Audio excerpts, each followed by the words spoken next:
देखिए आज की वीडियो में हम बात करेंगे प्रतिलोम त्रिकोणमितीय फलनों से संबंधित और अन्य क्वेश्चनों के बारे में। देखिए ये क्वेश्चन लिखा हुआ है, यदि x³ + px² + qx + p बराबर 0 के मूल अल्फा बीटा गामा हों तो सिद्ध कीजिए कि एक विशेष परिस्थिति के अलावा tan 1 alpha + tan 1 beta + tan 1 gamma बराबर n पाई, और वह विशेष परिस्थिति भी ज्ञात कीजिए जब ऐसा नहीं होता है। देखिए क्वेश्चन को अच्छे से समझने की कोशिश करें। देखिए हमें क्या दे रखा है कि एक समीकरण दिया हुआ है, वो समीकरण दे रखा है x³ + px² + qx + p बराबर 0, जहां इस समीकरण के मूल दे रखे हैं अल्फा बीटा गामा, यानी त्रिघातीय समीकरण है और इस त्रिघातीय समीकरण के मूल दे रखे हैं हमें अल्फा बीटा और गामा, इतना हमें दिया हुआ है। सवाल ये कह रहे हैं कि सिद्ध कीजिए कि एक विशेष परिस्थिति के अलावा tan 1 alpha + tan 1 beta + tan 1 gamma बराबर होता है n पाई के। यानी क्वेश्चन को अच्छे से समझें। देखिए मैं इधर लिख देता हूं, ये त्रिघातीय व्यंजक दे रखा है x³ + px² + qx + p बराबर 0, जहां इस समीकरण के तीन मूल दे रखे हैं हमें, इसके तीन मूल हैं, हल है अल्फा बीटा और गामा, ये दिया हुआ है। सवाल ये कह रहे हैं कि एक विशेष परिस्थिति के अलावा, यानी ये तो दे रखा है, तब tan 1 alpha + tan 1 beta + tan 1 gamma बराबर n पाई।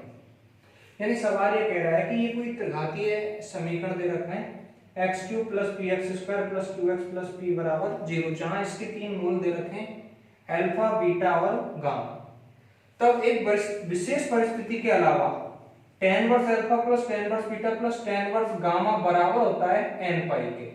ये प्रूफ करना है। यानी x³ + px, यदि x³ + px² + qx + p बराबर 0 हो, तब एक विशेष परिस्थिति के अलावा सिद्ध कीजिए कि tan 1 alpha + tan 1 beta + tan 1 gamma बराबर n पाई।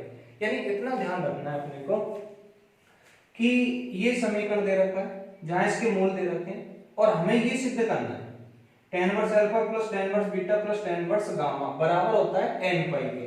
ये जो n पाई के बराबर होता है वो एक परिस्थिति को छोड़कर रहता है, यानी प्रत्येक परिस्थिति में ऐसा नहीं होता है, यानी प्रत्येक कंडीशन में ऐसा नहीं होता कि tan 1 alpha + tan 1 beta + tan 1 gamma बराबर हो n पाई के। एक परिस्थिति को छोड़कर होता है, यानी एक परिस्थिति ऐसी होती है जब ऐसा नहीं होता है, ठीक है। तो उस परिस्थिति को छोड़कर, यानी एक कंडीशन को छोड़कर, एक स्थिति को छोड़कर,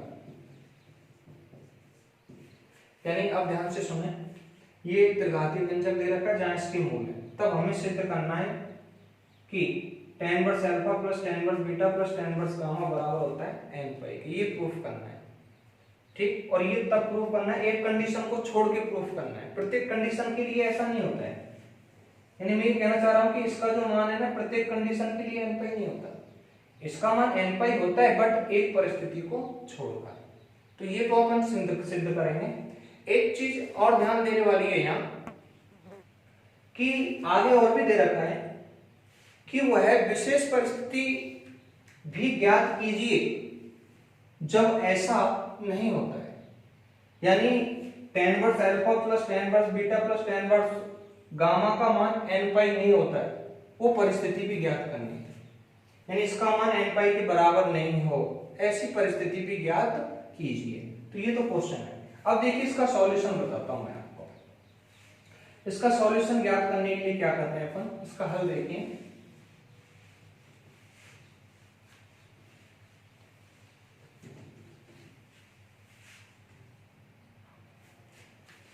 इसका सॉल्यूशन देखिए, सॉल्यूशन या प्रूफ देखिए, प्रूफ देखिए। यहां पहले तो सबसे पहले मैं इस त्रिघातीय व्यंजक को लिख लेता हूं, x³ + px² + qx + p बराबर 0। ये त्रिघातीय समीकरण दे रखा है, जहां में ये भी दे रखा है कि इस त्रिघातीय समीकरण के जो मूल है वो अल्फा बीटा और गामा है। इस त्रिघातीय समीकरण के मूल दे रखे हैं, तो यहां लिख सकते हैं अपन समीकरण के मूल अल्फा बीटा गामा है, के मूल अल्फा बीटा व गामा है, ये दिया हुआ। जहां मैं ये भी मान के चल रहा हूं, जहां माना अल्फा बराबर tan a मान लिया है, बीटा बराबर मान लिया है tan b, व गामा बराबर मान लिया है tan c, ये मान लिया है। यानी हमें इतना तो दे रखा है कि इस समीकरण के तीन मूल दे रखे हैं अल्फा बीटा गामा, जहां पहले मूल अल्फा को मैंने tan a मान लिया है, बीटा को मैंने मान लिया है tan b। ध्यान रखना ये बीटा है और ये b है। गामा को बराबर मान लिया मैंने tan c के। यानी त्रिघातीय व्यंजक के तीन मूल हो गए, चाहे तो अल्फा बीटा गामा कह दो या फिर tan a tan b और tan c कह दो। ये मैंने माने हैं, अल्फा बराबर tan a माना है, बीटा बराबर tan b माना है, गामा बराबर tan c माना है। यहां देखिए मान और निकाल देता हूं मैं यहां से। अल्फा बराबर tan a तो a बराबर आ जाएगा यहां से tan inverse alpha, tan inverse alpha. यहां से b का मान निकाल देता हूं मैं, यहां से b बराबर आ जाएगा tan इनवर्स बीटा। ध्यान रखना ये b है और ये बीटा है। व c बराबर आ जाएगा tan इनवर्स गामा। ये मान निकाल दिया है। अब यहां देखिए कि ये जो त्रिघातीय व्यंजक है अपना ये वाला, ठीक, जैसे कि आप द्विघात समीकरण पढ़ के आए हैं ax square plus bx plus c बराबर 0, जहां मान के चले ये द्विघातीय समीकरण है, छोटी क्लास में आप पढ़ के आए ax square plus bx plus c बराबर 0 हो, जहां इसके दो मूल होते हैं अल्फा और बीटा, जहां इन दोनों मूलों का जो योग होता है, मूलों का योग अल्फा प्लस बीटा बराबर होता है माइनस बी अपॉन ए के। ये आप पढ़ के आए। यानी ये द्विघातीय समीकरण है, इस द्विघातीय समीकरण के दो मूल अल्फा बीटा हो, जहां इन दोनों मूलों का जो योग होता है वो बराबर होता है माइनस बी अपॉन ए के। बी का मतलब है एक्स का गुणांक और ए का मतलब है यहाँ एक्स स्क्वायर का गुणांक। तथा इन मूलों का जो गुणनफल होता है अल्फा इनटू बीटा बराबर होता है सी अपॉन ए के। यानी सी का मतलब है अचर पद और ए का मतलब है एक्स स्क्वायर का गुणांक। तो ये तो होता है द्विघात समीकरण के लिए। यहां समीकरण है त्रिघातीय समीकरण। अब यहां त्रिघातीय समीकरण के लिए देखें,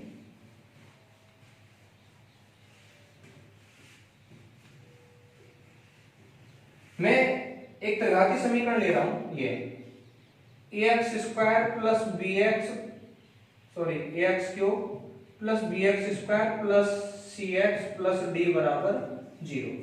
ये त्रिघातीय व्यंजक लिया है, त्रिघातीय समीकरण है, जहां मान के चले अपन कि इसके तीन मूल हैं अल्फा बीटा और गामा, ये तीन मूल है। तब इन मूलों का जो योग होता है alpha plus beta plus gamma, मूलों का जो योग होता है वो होता है यहां minus B upon A, minus B upon B ये है एक्स स्क्वायर का गुणांक, ए एक्स क्यूब का गुणांक है, ये ध्यान रखें। तो मूलों का योग तो होता है माइनस बी अपॉन है, मूलों का योग। यदि अपन ये ज्ञात करें कि दो दो मूलों के गुणनफल का योग, दो दो मूलों के गुणनफल का मतलब है जैसे तीन मूल हैं इसके अल्फा बीटा गामा, दो दो का गुणा करें आपस में, जैसे अल्फा का गुणा बीटा से, बीटा का गुणा गामा से, अल्फा का गुणा गामा से, यानी दो दो मूलों के गुणनफल का योग यानी alpha beta plus beta gamma या गामा अल्फा, दो दो मूल लिए इनका गुणा किया और बाद में गुणा करके मैंने इनका योग कर दिया है प्लस, यानी दो दो मूलों के गुणनफल का योग है, जहां ये बराबर होता है दो दो मूलों के गुणनफल का जो योग है वो बराबर होता है सी अपॉन ए के, सी अपॉन ए के, ये ध्यान रखें। इसी तरीके से मूलों का जो गुणनफल होता है, तीन मूल हैं अल्फा बीटा गामा, इनका गुणनफल अल्फा बीटा गामा ये बराबर होता है, मूलों का गुणनफल अल्फा बीटा गामा बराबर होता है ये जो अचर है यानी कांस्टेंट माइनस डी अपॉन ए के। ए का मतलब है एक्स क्यूब का गुणांक, डी ये कांस्टेंट है। तो ये सूत्र थोड़ा सा आपको याद रखना है, यानी कोई त्रिघातीय व्यंजक ax cube plus bx square plus cx plus d बराबर 0 हो, जहां इसके तीन मूल अल्फा बीटा गामा हो, तब इन मूलों का जो योग है यानी alpha plus beta plus gamma बराबर होता है minus B upon A. Minus B upon ए यानी बी तो है एक्स स्क्वायर का गुणांक, ऐसे ही याद रखना आपको, एक्स स्क्वायर का गुणांक माइनस एक्स स्क्वायर का गुणांक अपॉन एक्स क्यूब का गुणांक। ऐसी दो मूलों के गुणनफल का योग यानी alpha beta plus beta gamma plus gamma alpha बराबर होता है सी अपॉन ए यानी एक्स का गुणांक अपॉन एक्स क्यूब का गुणांक। तथा तीनों मूलों का जो गुणनफल होता है alpha beta gamma equal to होता है minus D upon A. D का मतलब है कांस्टेंट पद जो होता है, अचर पद जो होता है, माइनस डी अपॉन ए। तो ये आपको याद रखना है। यहां देखिए तो मैं यहां याद कर रहा हूं, ये त्रिघाती व्यंजक के मूल मान लिए मैंने अल्फा बीटा गामा, ठीक है। तब मूलों का योग ज्ञात कर रहा हूं, मूलों का योग, मूलों का योग ज्ञात कर रहे हैं। मूलों का योग का मतलब है alpha plus beta plus gamma ज्ञात कर रहे हैं, alpha plus beta plus gamma. यानी अल्फा की जगह, अल्फा का मतलब मैं अल्फा भी कह सकता हूं या टेन ए कह सकता हूं, क्योंकि मैंने अल्फा को बराबर माना है टेन ए के, बीटा को बराबर माना है टेन बी के। तो अल्फा कहूं या टेन ए कहूं एक ही बात है, बीटा कहूं या टेन बी कहूं एक ही चीज है, गामा कहूं या टेन सी कहूं एक ही चीज है। यहां देखिए मूलों का योग ज्ञात करना है यानी alpha plus beta plus gamma, या फिर मैं इसको ऐसे लिख सकता हूं कि अल्फा का मान रख दूं ten A plus ten B plus ten C. तो ये भी मूल ही हो गए क्योंकि अल्फा बीटा गामा मूल है, सवाल में दे रखे हैं। जहां अल्फा को मैंने टेन ए माना है, बीटा को मैंने टेन बी, गामा को मैंने टेन सी, तो ten A plus ten B plus ten C. तो ये मूलों का योग हो गया। जहां ये बराबर होगा, जहां ये इक्वल होगा, अभी मैंने बताया था कि ये बराबर होता है माइनस बी अपॉन ए के। माइनस बी अपॉन ए, बी का मतलब है एक्स स्क्वायर का गुणांक, तो यहाँ एक्स स्क्वायर का गुणांक देखिए कितना है पी, तो ये माइनस पी अपॉन ए। ए का मतलब है एक्स क्यूब का गुणांक और एक्स क्यूब का गुणांक है यहाँ 1, तो इसको बराबर लिख सकता हूं मैं माइनस पी के, माइनस पी के, ठीक है। यहाँ आगे चलते हैं अपन, इसको आप कोई इक्वेशन नाम देना चाहते हैं तो दे सकते हैं, समीकरण 1 दे दिया है। यहाँ देखिए अब चलते हैं दो मूलों के गुणनफल का योग ज्ञात कर रहे हैं अपन इसी तरीके से। दो मूलों के गुणनफल का योग, गुणनफल का योग, ठीक है। दो मूलों के गुणनफल का योग यानी हमें ज्ञात करना है ऐसे, alpha beta plus beta gamma plus gamma alpha, ये ज्ञात करना है। तो ये ज्ञात करेंगे तो यहां देखिए अल्फा बीटा की जगह लिख सकता हूं मैं टेन ए टेन बी यानी बराबर ten A ten B plus beta gamma यानी ten B ten gamma sorry ten C plus plus plus ये गामा अल्फा यानी टेन सी टेन है बराबर। तो ये सूत्र होता है दो मूलों के गुणनफल का, ये होता है सी अपॉन ए। सी का मतलब है यहाँ एक्स का गुणांक, एक्स का गुणांक अपॉन ए का मतलब है एक्स क्यू का गुणांक। तो यहाँ सी का गुणांक देखिए कितना है क्यू और एक्स क्यू का गुणांक 1 है, तो सी का गुणांक यानी क्यू अपॉन ए का मतलब है यहाँ एक्स क्यू का गुणांक 1 है, 1 बराबर लिख सकता हूं इसको क्यू के। इसको इक्वेशन डाल दिया है मैंने 2 तथा अब मैं मूलों का गुणनफल ज्ञात कर रहा हूं, तथा मूलों का गुणनफल, मूलों के गुणनफल का मतलब हमें निकालना है अल्फा बीटा और गामा। अल्फा का मतलब टेन ए कह सकते हैं यानी टेन ए, बीटा यानी टेन बी, गामा यानी ten C, ten A ten B और टेन सी, ठीक है।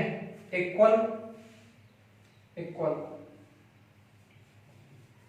लिख रहा हूं मैं इसको इक्वल। अब यहां देखिए कि मूलों का जो गुणनफल है अल्फा बीटा गामा, तो सूत्र बताया minus D upon A. D का मतलब है अचर पद कांस्टेंट, तो माइनस डी, डी का मतलब है कांस्टेंट कितना है ये p, तो माइनस पी अपॉन ए का मतलब है एक्स क्यू का गुणांक यानी 1, यानी माइनस पी आएगा ये। इसको डाल दिया मैंने समीकरण 2। ठीक है,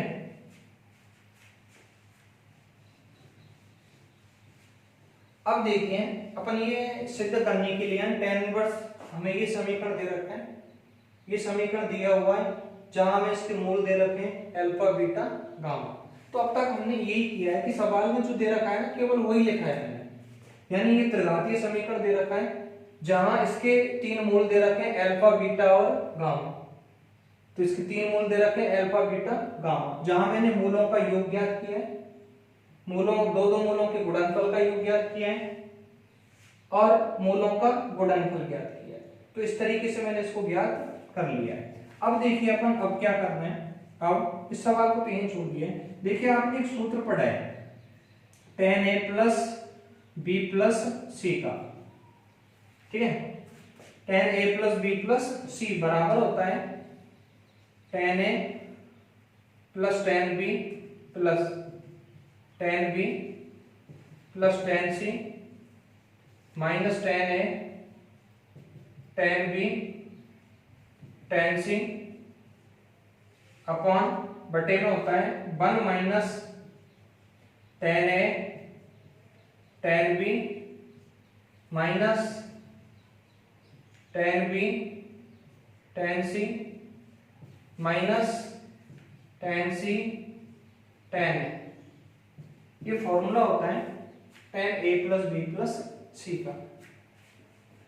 यहां देखिए इसके बाद में मैंने क्या किया, देखिए मैं इसको इस तरीके से लिख सकता हूं कि ये 3 जो पद हैं नीचे वाले tan a tan b ये भी माइनस का है, ये पद भी माइनस का है, ये पद भी माइनस का है। तो इसमें से क्या कर रहा हूं मैं, माइनस को इन तीनों में से कॉमन ले लिया है बाहर, तो ये सारे जो पद हैं वो प्लस के हो जाएंगे, यानी इस तरीके से हो जाएंगे, यानी इस माइनस को मैंने बाहर लिख दिया है।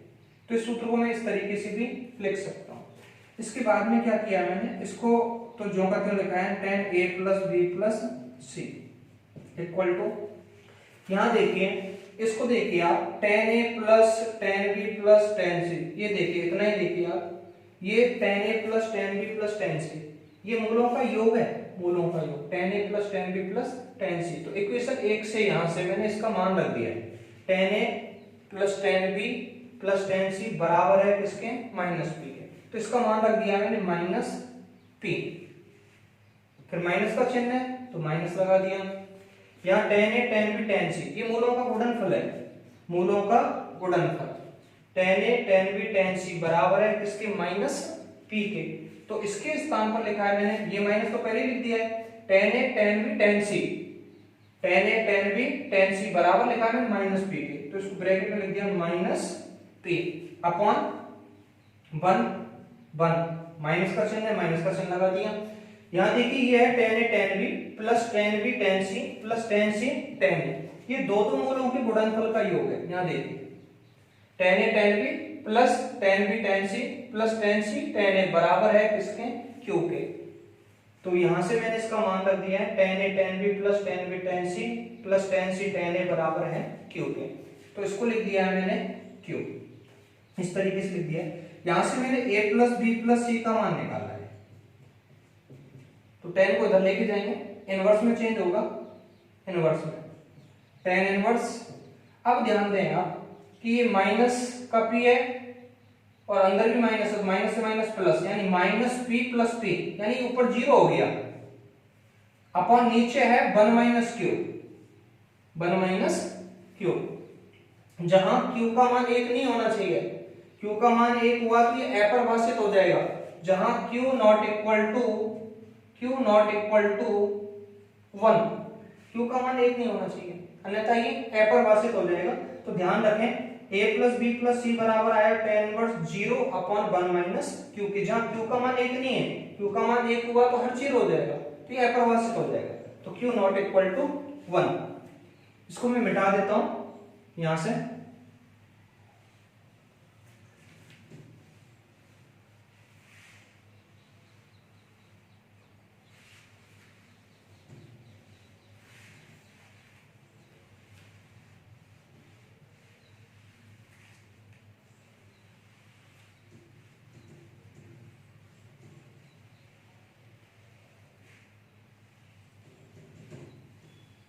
देखिए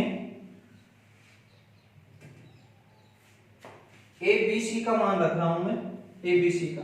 देखिए मैंने अल्फा बराबर अभी मिटा दिया है, अल्फा बराबर माना था मैंने 10, बीटा बराबर माना था मैंने, बीटा बराबर माना था मैंने 10b,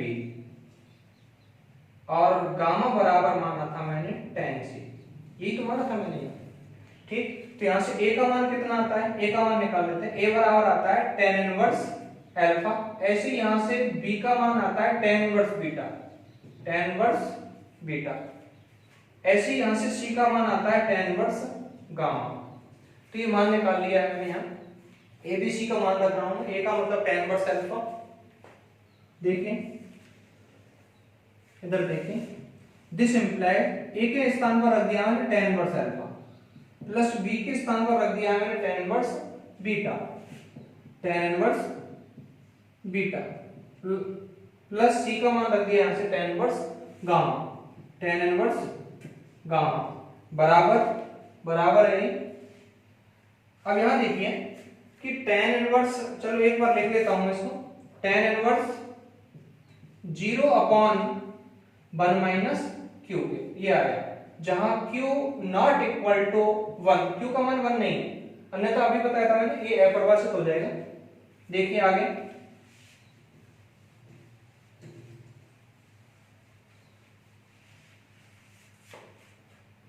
this implied tan inverse alpha plus tan inverse beta plus tan inverse gamma बराबर, इसको अपन tan इनवर्स 0 कह सकते हैं, tan इनवर्स 0, tan इनवर्स 0, क्योंकि 1 माइनस क्यू का भाग 0 में देंगे तो 0 ही आएगा, tan इनवर्स 0, जहां q नॉट इक्वल टू, ध्यान रखें q not equal to 1, q 1 नहीं है। This implies tan inverse alpha plus tan inverse beta plus tan inverse gamma बराबर, tan इनवर्स 0 को लिख सकता हूं मैं पाई, n पाई, यानी देखिए tan पाई का मान भी 0 होता है, tan 2 पाई का मान भी 0 होता है, tan 3 पाई का मान भी 0 होता है। और पिछले सवालों में मैंने आपको ये भी बताया है, अर्थात मैं ये कह सकता हूं कि tan n पाई का जो मान होता है ना वो 0 होता है, tan n पाई का मान 0 होता है। दिस इंप्लाइज में इस समीकरण को हल करूं, यानी n पाई का मान निकालूं यहां से, तो ये आता है tan इनवर्स 0, अर्थात tan इनवर्स 0 की जगह लिख सकता हूं मैं n पाई, tan इनवर्स 0 बराबर n पाई, तो tan इनवर्स 0 के स्थान पर लिख दिया मैंने n पाई, जहां q नॉट इक्वल टू 1। अब यहां थोड़ा सा समझें कि हमने जो सिद्ध करना था वो मैंने यहां सिद्ध कर दिया है। ये देखें आप कि सवाल में ये दे रखा था कि त्रिघातीय फलन दे रखा था जिसके 3 मूल दे रखे थे, अल्फा बीटा और गामा। अब सवाल कह रहा है तो सिद्ध कीजिए कि एक परिस्थिति के अलावा, यानी एक परिस्थिति को छोड़कर, ये सिद्ध करना था हमें, यानी tan inverse alpha plus tan inverse beta plus tan inverse gamma बराबर n पाई, ये करना था जहां n पाई। अब यहां देखिए एक परिस्थिति को छोड़ के मैंने यहां ये सिद्ध किया, और वो परिस्थिति कौन सी है, एक परिस्थिति छोड़ दी है, q का मान 1 नहीं है, q का मान 1 नहीं है, यानी tan inverse alpha plus tan inverse beta plus tan inverse gamma बराबर होता है n पाई के, लेकिन तभी होता है ये जब q का मान 1 नहीं हो, यानी एक को छोड़कर से सभी परिस्थितियों में tan inverse alpha plus tan inverse beta plus tan inverse gamma बराबर होगा n पाई के, जैसा कि सवाल में पूछा है वैसा हमने सिद्ध किया। यानी एक परिस्थिति छोड़ दी है मैंने कि q का मान 1 नहीं है, और जब q का मान 1 नहीं है तो हमें tan inverse alpha plus tan inverse beta plus tan inverse gamma बराबर सिद्ध करना था n पाई के, जहां मैंने ये सिद्ध किया है, यानी tan inverse alpha plus tan inverse beta plus tan inverse gamma बराबर होता है n पाई के। बट एक परिस्थिति को छोड़कर, वो परिस्थिति कौन सी है, q नॉट इक्वल टू 1।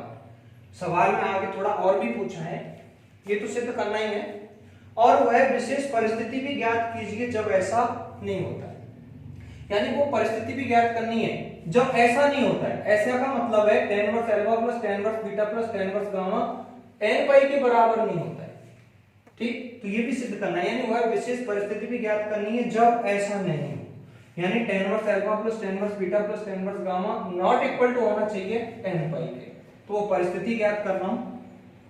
यदि देखिए यदि q बराबर 1 ले लेता हूं, यदि q बराबर 1 हो तो q बराबर 1 ले रहा हूं मैं। यहां इस समीकरण को देख लीजिए आप, इसमें मैं q का मान 1 ले रहा हूं। यहां q का मान 1 लेंगे, यदि q बराबर 1 हो तब 1 हो तब tan इनवर्स अल्फा, इधर देखें, tan inverse alpha plus tan inverse beta plus tan inverse gamma बराबर, इसका मान 1 ले लिया तो यह आएगा tan इनवर्स 0/0, और 0/0 को अपन अनिर्धारित रूप कहते हैं। ये परिभाषित नहीं है, अपरिभाषित है। अपरिभाषित का मतलब होता है अनंत, तो इसको लिख सकता हूं मैं tan इनवर्स अनंत।